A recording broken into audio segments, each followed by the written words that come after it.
사람들이 제일 싫어하는 게 있습니다. 그게 뭐냐면 불확실한 겁니다. 그래서 그 경제에서도 사람들이 제일 싫어하는 게 불확실성이라서요. 그래서 공포지수, 빅스 지수라는 게 있습니다. 그래서 공포지수가 왜 언제 높으냐? 뭐 도대체 뭐가 어떻게 될지 모르겠다. 이럴 때 그게 높아요. 사람들도 다 그렇죠. 그래서 주식시장이 언제 폭락하느냐? 뭔가 안개 속에 뭔가 그러면 무서워해요. 대신에 안 좋은 소식이어도 이렇게 발표가 나잖아요. 그러면 사람들이 그래 이제 끝났어 이렇게 생각합니다. 왜냐면 이제 아니까. 그러면 그때부터는 사람들이 안도를 하고 주식시장이 올라간대요. 근데 이제 사람들이 그래서 항상 뭘 원하냐면 뭔가 이렇게 확실한 걸 찾습니다. 근데 이 세상에서 뭔가 정해져 있는 확실한 게 많을까요? 아니면 좀 불확실하게 도대체 무슨 일이 날지 모르겠다가 많을까요? 사실은 불확실성이 훨씬 많습니다. 그리고 이제 우리 인생에 살아가다 보면 이렇게 잘 모르는 게 사실은 재밌습니다. 왜냐? 드라마가 어떻게 될지 다 안다. 뭐 경기가 예를 들면 뭐 어떤 축구 경기 한국 대 브라질 무조건 브라질이 이긴다. 그러면 안 봅니다. 왜냐면 뻔히 뭐 줄 거 뭐 아는데 이거 뭘로 보겠어요. 재미가 없어요. 그래서 하나님이 우리를 다 모르게 하셨어요. 아는 것도 있지만 되도록이면 잘 모르게 만드셨어요. 왜? 그게 우리를 위해서도 도움이 됩니다. 여러분들 만약에 여러분들 죽는 날을 다 안다 그러면 사실은 어떤 분들은요 그냥 돌처럼 굳어가지고요 날짜를 셉니다. 나 이제 며칠 안 남았네 하고 그렇게 살 거예요. 근데 우리가 죽는 날은 몰라요. 그러니까 안 죽을 줄 알고 삽니다. 그런 것처럼 이게 우리 인생이라는 게 하나님은 불확실성을 가져다 주시고요. 그 불확실성에서 하나님의 말씀을 붙잡고 따라가도록 만들어 놨습니다. 근데 우리 인간이 어떠냐? 끝까지 그 확실성을 쫓아갑니다. 존재하지 않는 확실성을 만들어내려고 합니다. 그러다 보니까 뭘 하느냐? 창세기 11장 4절. 하나님이 안 보이니까 또 옛날처럼 그 노아 홍수처럼 홍수 나가지고 다 죽으면 안 되니까 우리 어떻게 될지 몰라. 그래서 바벨탑을 쌓자. 저 하늘까지 쌓아두면 우리는 망하지 않을 것이다. 심판 이런 거 우리 안 당할 수 있어. 이게 바벨탑 운동입니다. 하나님 심판 그런 거 안 당하면 되지. 비슷하지 않습니까?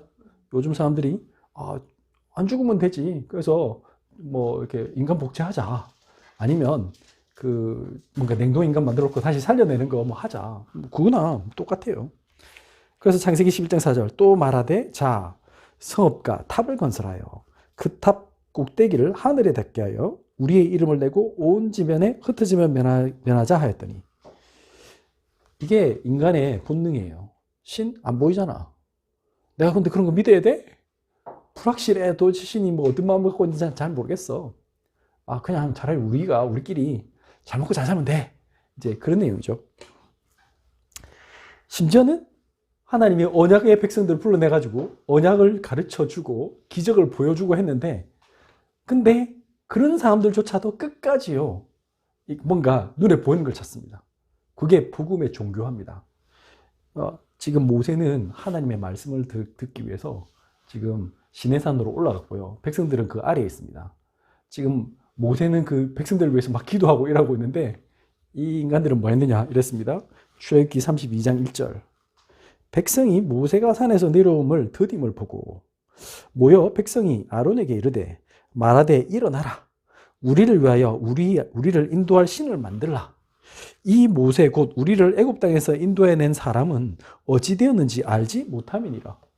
분명히 모세가 말했거든. 내가 지금 지금 저 시내산에 올라가서 내가 하나님 만나고 뵙고 오겠다. 하나님 나에게 말씀을 언약을 주시기로 약속했다. 근데 조금 갔다고 며칠 안 갔다고 그냥 바로 이렇게 행동합니다. 사람이 어떠냐? 우리가 그래요. 여러분들 가톨릭 가도 뭐라고 합니까? 가톨릭에 뭐 이상한 거 자꾸 뭘 주죠. 뭐 상도 만들어 놓고. 제가 어느 성당 앞에 제가 그쪽 살았기 때문에 그 앞에 맨날 지나다니면서 그 앞에 이제 시장이 있거든요. 그래가지고 이제 지나가면 그 성당에 딱 들어가기 전에 어떻게 하는 줄 아시죠? 그 가톨릭 신자들 제가 하는 행동을 딱 봤어요. 그 성모 마리아 상상에서 딱 해가지고 이러고 딱 들어가더라고. 어디서 많이 본 거 아니에요? 그 절에 계신 분이나 똑같잖아요. 모든 종교는 그래, 종교는. 그러니까 뭐 심지어 교회도 십자가 앞에 와가지고 뭐 이렇게 다 십자가만 보면 뭔가 이렇게 절하고 싶어지고, 뭔가 이렇게 뭐 예수님이 십자가 지신 건 맞지만 십자가 자체가 나무 십자가 걸어놨다고 해서 그게 큰 영향력이 있거나 그런 건 아닙니다. 이게 사람들이 자꾸 눈에 보이는 걸 쫓아가게 돼 있어요. 왜? 이 사람은 그게 마음 심리적으로 안정이 되거든. 왠지 그냥 확실한 거, 그래, 하나님은 저기 계실 거야, 이렇게 말해야 속이 편해. 또 뭘 하면 당신 구원받을 수 있어, 이런 말을 너무 좋아해. 뭐 이것만 해봐, 그러면 너 응답받아. 그러니까 이 면죄부가 불티나게 잘 팔리는 거예요. 잘 팔릴 수밖에 없어. 지금도 종교 장사하는 분들 다 그런 거예요. 뭐 너 이것만 해, 그럼 너 문제 끝나. 그런 메시지 너무 좋아해요, 사람들. 그게 인간의 본능이에요. 그런데 성경은 뭐라고 했냐? 하나에 대해서 이렇게 말했습니다. 일부러 우리에게 이 하나님을, 왜냐하면 우리 인간이 그런 단순한 우리 그런 걸로만 묶어놓으면 하나님의 무한하심과 전능하심을 제한하는 거잖아요. 자꾸 우리는 스스로를 자꾸 가두려고 해요. 시편 139편 14절부터 18절에 하나님의 무한 능력이 있고, 하나님은 이미 우리를 어마어마하게 만드시고 그 하나님의 계획 속에 있는데 자꾸 사단이 하나님과의 관계를 무너뜨리니까 두려워하게 만드는 거예요. 시편 139편 14절부터 18절 우리 한 목소리로 같이 읽겠습니다. 내가 주께 감사하옴은 나를 지으심이 심히 기묘하심이라. 주께서 하시는 일이 기이함을 내 영혼이 잘 아나이다. 내가 은밀한 데서 지음을 받고 땅의 깊은 곳에서 기이하게 지음을 받은 때에 나의 형체가 주의 앞에 숨겨지지 못하였나이다. 내 형질이 이루어지기 전에 주의 눈이 보셨으며 나를 위하여 정한 날이 하루도 되기 전에 주의 책에 다 기록되었나이다.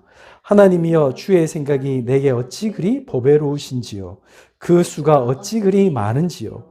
내가 세려고 할지라도 그 수가 모래보다 많도소이다. 내가 깰 때에도 여전히 주와 함께 있나이다. 아멘. 자꾸 착각하는데, 여러분들은 하나님이 어마어마하게 만드셨다. 어느 정도 만드셨냐? 16절, 시편 139편 16절에 보면 내 형질이 이루어지기 전에 주의 눈이 보셨으며 나를 위하여 정한 날이 하루도 되기 전에 주의 책에 다 기록이 되었나이다. 우리는 하나님이 창세전에 이미 우리를 만드실 계획을 작정하시고 우리를 생명책에 기록도 하셨고 이 땅에 보내신 거예요. 그렇게 대단한 존재로 하나님 부르셨는데 이 관계를 깨면 두려움과 의심이 찾아오면서 그때부터 이게 이제 죄예요. 그때부터 우리가 방황하는 거야. 하나님은 처음부터 끝까지 우리를 사랑하시고, 아까 그러잖아요. 지금 잠에 깨어나서도 하나님은 나와 함께 하시고 있었는데, 내가 잠을 자도 잠에서 깨어났을 때도 하나님 우리와 함께 하고 계시고, 하나님은 나를 정말 기묘하게 우리 안에 모든 게 다 있도록, 너무 신기하지 않습니까? 제가 그런 생각했습니다. 우리 인간은 진짜 대단하다. 제가 팍 쓰러지면서 그 생각했어요. 만약에 진짜 여러분들 들으셨는지 모르겠지만 만약에 우리가 피를 흘리잖아요. 그러면 17가지인가 뭐 하여튼 그 효소가 있어요. 우리 몸 안에, 그 피 안에. 그게 순서대로 나와야 된다네. 그 순서대로 나와서 탁탁탁탁탁탁 해가지고 딱 해야 응고가 된대요. 그 중에 한 개라도 빠지거나 그 순서가 뒤바뀌어도 응고가 안 된대. 그래서 그 혈우병 걸린 사람들은 그 중에 한 개가 뭐 없거나 아니면 뭐 순서가 이렇게 잘못되거나 뭐 그런 거래요. 그래서 그걸 해도 이제 그걸 연구를 해가지고 사람들이 그걸 만드는 이제 몸에 넣어주는 거예요. 그러면은 이제 그 혈우병을 막을 수 있어요. 근데 신기한 거는 그런 어마어마한 디자이너잖아요. 하나님은 진짜 어마어마한 디자이너예요. 여러분들이 그 과학을 하면 하나님에 대해서 다시 생각하게 된대요. 왜 그러느냐? MIT 같은 그렇게 똑똑한, 카이스트 같은 똑똑한 박사들이 손가락 요거 하나 휘게 하는데 지금 로봇 연구 많이 하시잖아요. 이 사람처럼 똑같게 만드는 데는 거의 불가능하다는 걸 알게 됐어요. 이렇게 어마어마한 그 프로그램과 섬세한 그 온갖 게 다 필요하대. 근데 하나님은 우리를 태어날 때부터 그렇게 되도록 설계를 해놨잖아. 아예 여기 말씀 그대로 이해하시겠죠? 말씀 그대로 우리의 형질 안에 그냥 넣어놨어. 그래서 우리가 무슨 연구하고 뭐 개발하고 뭐 이렇게 한 게 아닌데 그냥 저절로 움직여줘. 그 단백질 덩어리가 만났는데 그걸 갖다가 어디서 지금 진화론은 뭐 우연히 단백질 덩어리가 막 진화돼서 그렇게 됐다고? 불가능합니다. 이거는 하나님이 나타내신, 여기 적혀있잖아요. 진짜 하나님은 심히 기묘하시다. 우리를 만드신 게. 인체의 신비, 이건 진짜, 이거는 그 기묘하심이 맞잖아요. 이거는 아마 과학자가 더 인정할 것 같아, 저보다. 왜냐하면 자기들이 직접 만드니까 밤새서 해도 안 돼요. 본인들이 이렇게 이걸 지금 제대로 못해가지고 뭔가 어색하거든. 예. 이제 그렇게 하는데, 그렇게 똑똑한 분들이 지금 막 수백 명이 달라들어가지고 연구하는데도 이렇게 자연스러운 이 손가락을 구부리는 로봇을 만들고 있는 이런 시대에 얼마나 하나님은 대단하신가. 그런 우리 인간은 얼마나 하나님이 만드신 게 아닌가. 이건 지적 존재가 만들지 않고서는 불가능한 거다 이거죠. 그렇다면 오늘 제목이 복음의 유일성과 생각의 유연성입니다. 사람들이 왜 유연한 생각을 갖지 못하고 딱 그 고정관념에 잡히거나 아니면 사람들이 좀 이렇게 그 세상은 지금 빨리 변하고 있는데 그 변화에 적응을 잘 못해가지고 힘들어 하느냐. 이유가 간단합니다. 이 복음의 유일성에 대한 강력한 믿음이 없다 보니까 변화에 대한 두려움, 생각이 유연해지기가 어려운 거예요, 실제로는. 사단은 우리에게 두려움을 주거든요.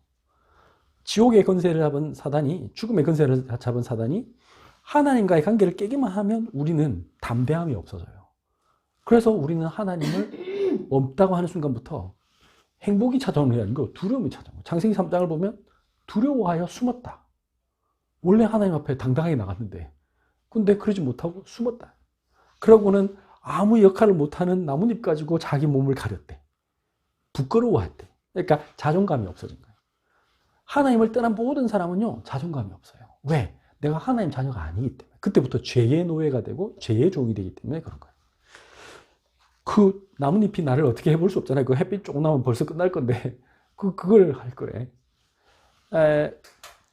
우리가 하나님 앞에만 갈 때만 우리는 복음의 유일성을 누릴 때만 생각이 자유로워져요. 그래서 분명히 예수님이 선언하셨죠. 뭐라고 말했습니까?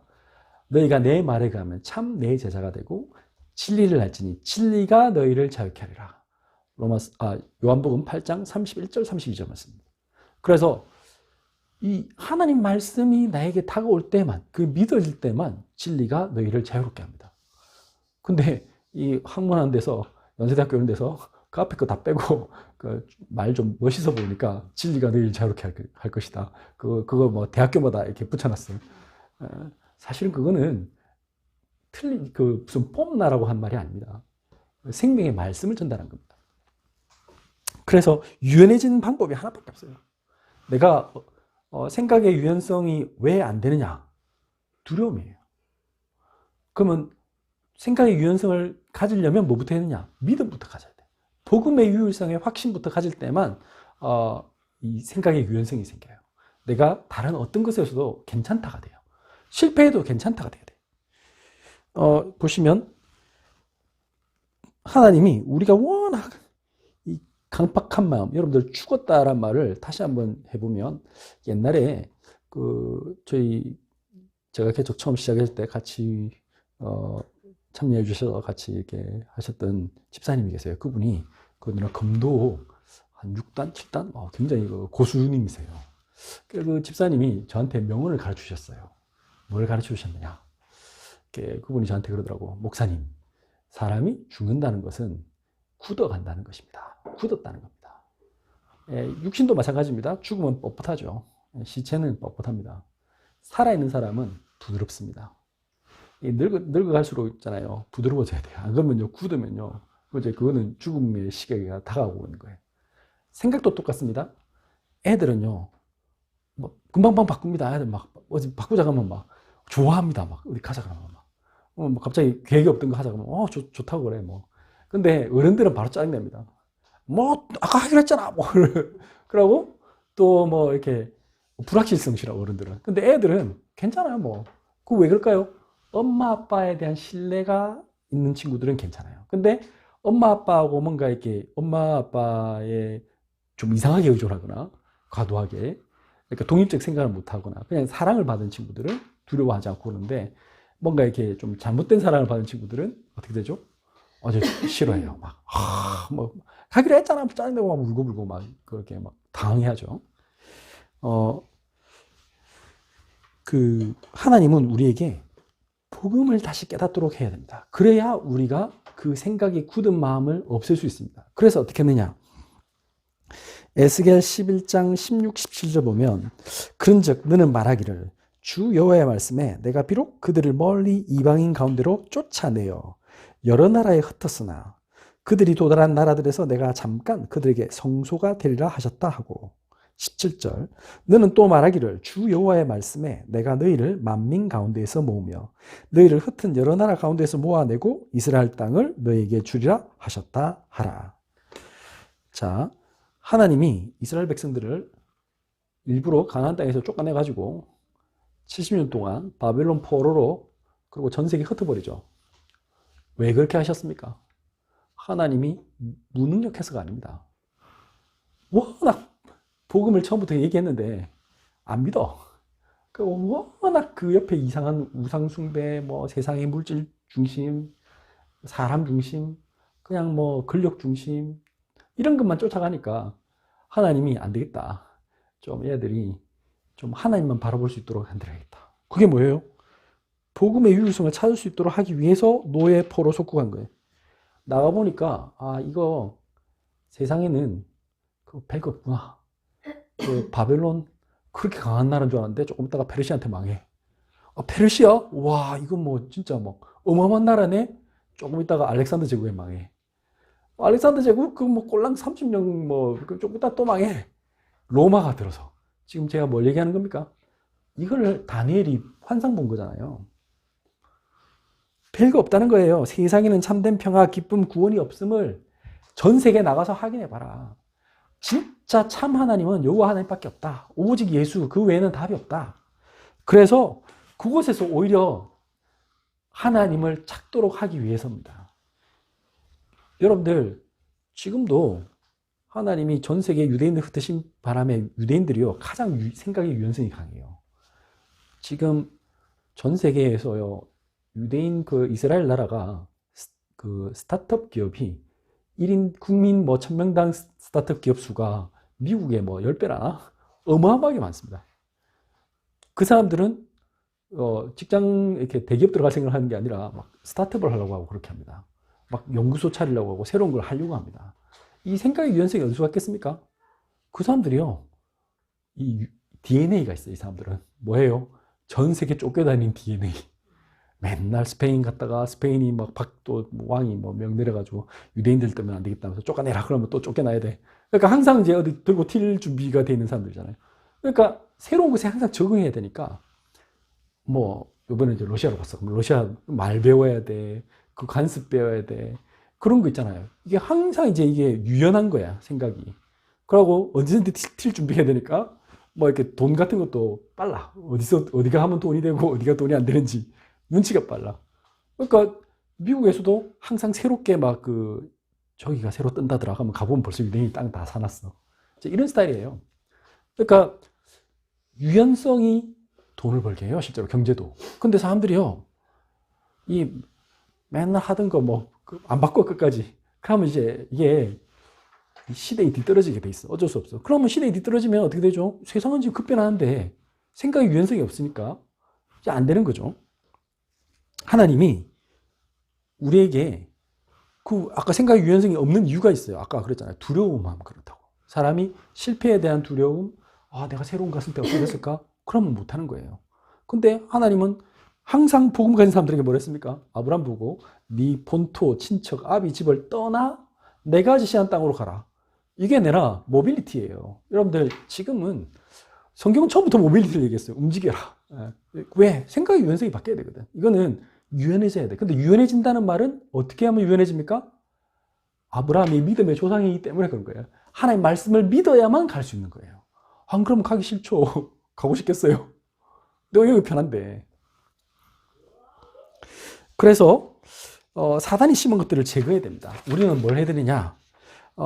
에스겔 11장 18절 그들이 그리로 가서 그 가운데 모든 미운 물건과 모든 가증한 것을 제거하여 버릴지라.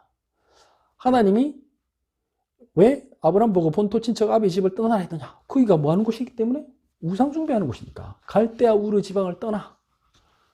그 말은 무슨 말이냐? 하나님은 우리에게 끊임없이 지금 현재에 보이는 것을 쫓아가는 게 아니라 확정됐다고 생각하게 믿는 그 거짓말. 사단은 우리에게 그걸 주잖아요. 항상 야, 이것만 하면 돼. 너 돈만 가지면 넌 최고가 될 수 있어. 이게 사단이 던져주는 말이에요. 근데 복음은 뭐 해줘? 보이지 않는 가치를 얘기해요. 생각, 그것을 얘기하는 거죠. 그리고 보이지 않는 것들에 대한 투자, 그걸 얘기해요. 왜? 너 이 믿음을 가지면 너는 해낼 수 있어가 돼요. 너 저기 가보면 지금은 보이지 않지만 그곳에서 네가 뭔가를 발견하게 될 거야 라고 말하는 거예요. 어느 쪽이 발전하겠어요? 이 뻔한 거예요. 그래서 지금 내한테 있는 그 눈에 보이는 것들을, 그것을 다 치우래요. 지금 현재 모든 미운 물건과 모든 가증한 것을 제거해 버려라. 그래야 생각이 유연해져요. 여러분들 그러다 보니까 보통 이 좀 부잣집 애들이, 밑에 애들이 자기 자녀가 좀 성공하기 좀 어려워요. 왜 그러느냐? 이미 그는 눈에 보이는 것, 부모 세대는 보이지 않는 것에 투자해서 성공을 했지만 이 보이는 것에 이미 익숙해지잖아요. 근데 진짜 성공한 부모는 자기 자녀를 성공시키고 싶어하는 부모는 어떻다고요? 일부러 던져놔요.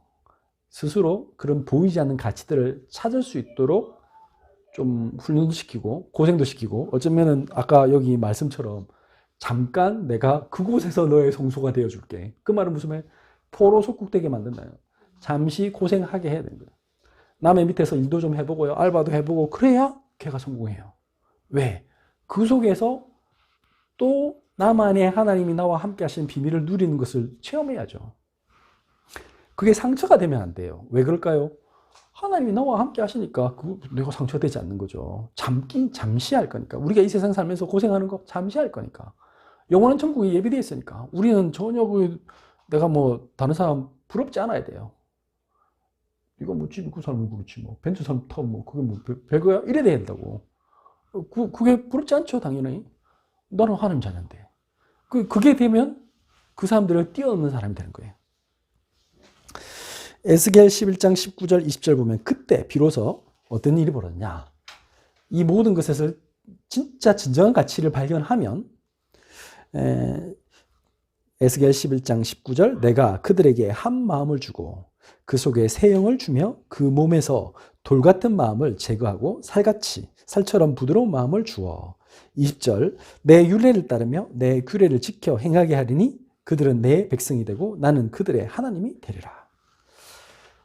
하나님이 이런 사람들의 모임이 돼요. 그게 뭐예요? 교회예요. 하나님의 영이 그 속에 들어와서 이제는, 그래서 이 돌같은 마음을 제했단 말은 어떤 거냐면, 이 여러분들 사람이 굳어지면요, 마음이 탁 굳으면 이 젊은 사람인데 노인 같은 인간이 있어요. 생각이 막 벌써 완전 무조건 좋은 대학을 들어가야 되고 뭐 돈이 있어야 되고 뭐 그런 친구 있어요. 한심한 거죠. 근데 노인인데 젊은 사람이 있어. 이 완전히 괜찮다고, 지금 도전하면 된다고 뭐 그런 분들이 계세요. 이제 그게 바로 이 돌 같은 마음이 제거된 사람이라. 왜? 하나님의 말씀 따라가면 하나님이 나의 하나님 될 거기 때문에 우리는 걱정할 필요가 없다, 이래 되는 거죠. 왜 그렇습니까? 성경에 적혀 있잖아요. 데살로니가전서 5장 24절 너희를 부르신 이는 미쁘시니 그가 또한 이루시리라. 내가 할 거 없어요. 나는 내 인생을 하나님께 드리면 돼. 그럼 나머지는 하나님이 이루시는 거예요. 고린도전서 10장 13절 사람이 감당할 시험 밖에는 너희가 당할 것이 없나니 오직 하나님이 미쁘사 너희가 감당하지 못할 시험을 당함을 허락하지 아니하시고 시험 당할 즈음에 또한 피할 길을 내사 너희로 능히 감당하게 하시느니라. 내가 실수해도 괜찮아요. 왜? 내가 완벽하지 않는데 하나님은 우리 죄를 아시고 우리를 구원하시기로 작정하셨어요. 우리 실수할 거 아시고 구원하기로 하셨기 때문에 하나님이 나의 아버지신데, 여러분들 아들이 사고 쳤다고 그러면 아들 버릴 겁니까? 그게 어느 부모가 그런 부모가 됐어. 하나님은 우리를 끝까지 책임지십니다. 그렇기 때문에 만약에 우리가 이거 감당이 안 되면 하나님이 또 다른 길을 여실 거라고. 그러니까 우리는 그 길을 하나님 말씀만 쫓아가면 돼요. 그리고 로마서 11장 29절 하나님의 은사와 부르심에는 후회하심이 없느니라.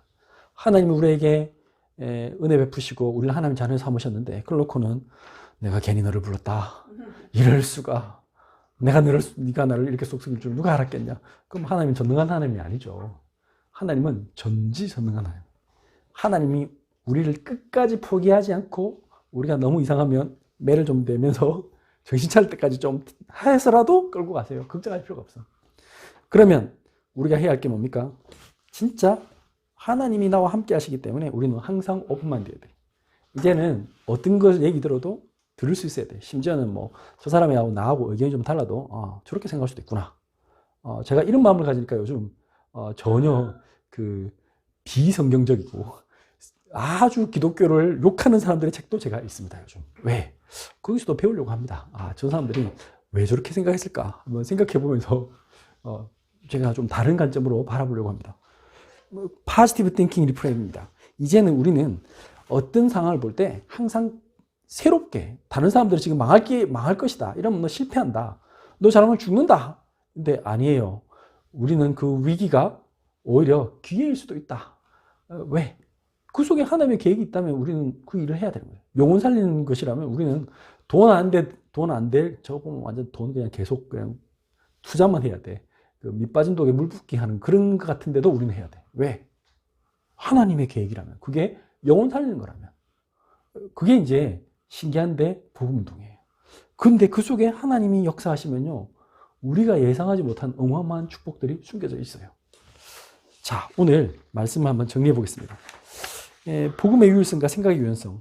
이것은 제가 어느 책 논문을 봤는데 그 논문도 그러더라고요. 그 영어로 이렇게 적혀 있더라고. 로버스트니스. 이렇게 뭔가의 강건함. 어떤 것에 강건함이 있을 때 오히려 flexible thinking이 가능하대. 저는 그 의도를 한 게 아니에요. 그냥 제가 이 말씀 묵상하는데 그런 논문이 있더라고. 제가 놀랐어요. 와, 일반 심리학 연구하는 그 인문과학한 사람이 봐도 그런 거구나. 그렇죠. 내가 이 말씀의 기준이 분명하면요, 다른 건 다 용납할 수 있어요. 오히려 더 받아들일 수 있어. 그래? 뭐 그렇게 하지 뭐. 왜? 이 진리만은 양보하지 않을 거기 때문에. 근데 그걸 빼고는 나머지는 다 받아들일 수 있어. 왜? 하나님보다 더 큰 건 없어. 하나님의 말씀보다 더 위대한 건 없기 때문에. 나는 내가 두려우면, 심지어 라이벌 의식을 느끼면 저놈이 잘 되면 안 될 텐데 이렇게 걱정을 하는데, 우리는 이길 게 확실하기 때문에 그래요. 왜 그렇게 했는데? 라고 그냥 물어보시는 거예요. 아무 상관없어. 그럴 수도 있어. 라고 받아들일 수 있어요. 내보다 더 잘 나가도 괜찮아. 아무 문제 없어. 왜 그렇죠? 그걸로는 궁극적 승리를 가질 수 없기 때문에. 오직 복음만 할 수 있기 때문이죠. 자, 복음의 유일성과 생각의 유연성. 이제 지금 이 시대는 더더욱이나 이게 필요합니다. 오직 복음해야 되고 동시에 정말로 유연한 생각을 가지고 우리의 몸도 유연해져야 되고. 그래서 여러분들 필라테스도 열심히 하시고 요가도 하시고 하세요. 해야 됩니다. 근데 하면서 말씀 묵상하고요. 그러면서 뭐 해야 되냐? 몸도 유연해져야 되고 생각도 유연해져요. 그러면요, 이제는 여러분들 중에 진짜 어마어마한 일들이 증인이 될 겁니다. 저는 그렇게 생각해요. 우리 아이들이 이걸 진짜 뭐냐고 붙잡으면 이 시대를 완전히 움직이는 사람이 됩니다. 생각이 굳는 순간부터 그 사람은 뒤처지기 시작합니다. 그러니까 이게 너무 중요합니다. 그래서 생각의 유연성을 계속 기르기 위해서 끊임없이 우리는 말씀 속에 들어가야 되고, 동시에 또 말씀을 가지고 전 세계에 자꾸 뭐 어떤 현장에도 적용해보고, 또 전혀 우리 안 맞는 곳에도 가봐야 됩니다. 하나님이 강제로 유대인들을 전 세계에 흩었어요. 근데 그게 지금 전 세계를 장악하는 유대인들의 방법이 됐어요. 그래서 나는 경상남도 진해 땅에만 있을 거야. 이런 생각을 빨리 버려야 됩니다. 전 세계로 움직일 거라고 생각해야 되고요. 그건 되게 중요합니다. 그럴 때 내가 몸이 체득하는 유연성이 있어요. 그러니까 이런 곳에 새로운 환경에 던져졌을 때 어쩔 수 없이 해야 되는 그 유연성. 그게 해야 돼요. 그러면서 나와 다름을 인정하게 되고요. 많은 걸 배우게 됩니다. 하나님이 처음부터 너희는 전 세계로 가라 했어요. 근데 많은 사람들이 그거 자꾸 놓치고, 심지어 교회도 우리는 이제 항상, 저는 요즘 그렇게 생각합니다. 중국어도 해야 되고요. 저는 일본어도 해야 되고, 다 해야 된다고 생각합니다. 진짜 그냥 멀티해져야 돼요. 모든 것에서 그러니까 이 생각이 담는 게 언어이기 때문에 언어도 되게 중요한 이유가 그런 겁니다. 유연성을 기르기 위해서. 기도하겠습니다. 주님 감사합니다. 오늘 말씀대로 오직 복음의 유일성을 먼저 누리게 하여 주옵소서. 그래서 하나님 주시는 담대함으로 하나님이 우리를 이미 신묘막측하게 만드시고 하나님의 생명책에 기록하시고 세계복음화도로 우리를 불러주실 줄 믿습니다. 이 언약을 붙잡고 담대히 전 세계를 정복하며 전 세계에 참된 생명운동, 말씀운동할 제자를 세우고 예수님 오시는 그날까지 이 사단에게 눌리는 모든 사람들을 건져내며 치유하고 살리고 하나님 세상에 참된 희망을 증가하는 증인으로 삶을 살게 하여 주옵소서. 예수 그리스도 이름으로 기도드렸습니다. 아멘.